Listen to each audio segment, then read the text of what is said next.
پاکستان اس وقت سیلاب سے بری طرح متاثر، بہت وسیع رقبے میں رہنے والے اس سے متاثر ہو چکے ہیں، مر چکے ہیں، بے گھر ہو چکے ہیں،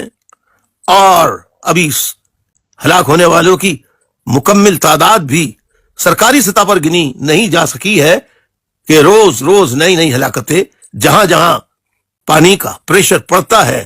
وہاں پانی اپنا راستہ خود بناتا ہے۔ اس اصول کے تحت جہاں جہاں موقع ملتا ہے طغیانی والا پانی ان پشتوں کو، ان رکاوٹوں کو توڑتا ہوا وہ نئے نئے دریا بنا لیتا ہے، اور جس کی توقع نہیں ہوتی، لوگ جہاں برسوں سے مقیم ہوتے ہیں وہ ان کے گھروں کو جو دریاؤں کے قریب رہتے ہیں خصوصاً، بلکہ اب تو شہروں میں بھی صورتحال ایسی ہو گئی ہے پاکستان میں کہ وہاں پر آنے والا سیلاب جو ہے ایسا ہی منظر پیش کرتا ہے جیسے ہر مصروف شہر میں، مصروف ترین شہر میں جگہ جگہ نہریں ہوں یا دریا ہوں، اور اس میں طغیانی آنے کے سبب علاقے ڈوب جاتے ہوں۔ ایسا نہیں ہے، وہ تیز تر بارش کی وجہ سے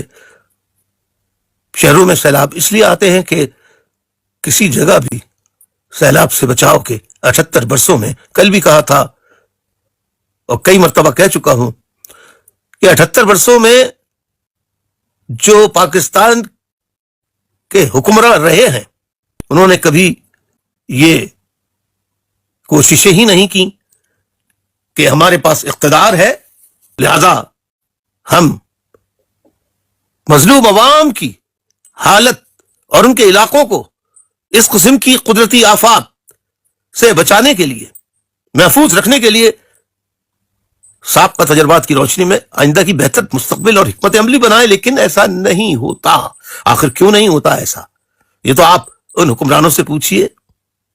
جو اقتدار میں آتے رہے ہیں، وہ اس لیے بھی نہیں بناتے کہ جو طبقہ اقتدار میں آتا ہے اس کے لیے تو سیلاب جو ہے غریبوں کے لیے، مزدوروں کے لیے، محنت کشوں کے لیے یہ تباہی بربادی کا سبب بنتا ہے، اور حکمرانوں کے لیے یہ خیر کا سبب بنتا ہے، ان کی فلاح بہبود کے لیے کام آتا ہے۔ تو بھائی اقتدار میں رہنے والوں کی مزید کیا فلاح بہبود ہوگی؟ وہ یہ ہوتی ہے کہ پھر IMF، انٹرنیشنل مانیٹری فنڈ جو ادارہ، اسی طرح ورلڈ بینک ہے اور بہت سارے ادارے ہیں، انٹرنیشنل فائنینشیل انسٹیٹیوشنز، آرگنائزیشنز، جن کے پاس یہی حکمراں غریبوں کی، سیلاب سے متاثرین کی امداد کے لیے، غریبوں کی فلاح بہبود کے لیے، ان کی آباد کاری کے لیے وہ بیرون ملک جاتے ہیں، بین الاقوامی مالیاتی اداروں کے پاس جاتے ہیں اور بھیک کا پیالہ لیے غریبوں کے نام پر اربوں خربوں ڈالرز حاصل کرتے صرف اس لیے ہیں کہ ہم غریبوں کی فلاح بہبود کریں گے، لیکن کبھی نہیں کرتے۔ اگر وہ ایسا کرتے تو 78 سال بعد آج پاکستان کی وہ صورتحال، پاکستان کے غریب مظلوم محروم عوام کو وہ صورتحال کا سامنا نہیں کرنا پڑتا جس کا سامنا وہ آج کر رہے ہیں۔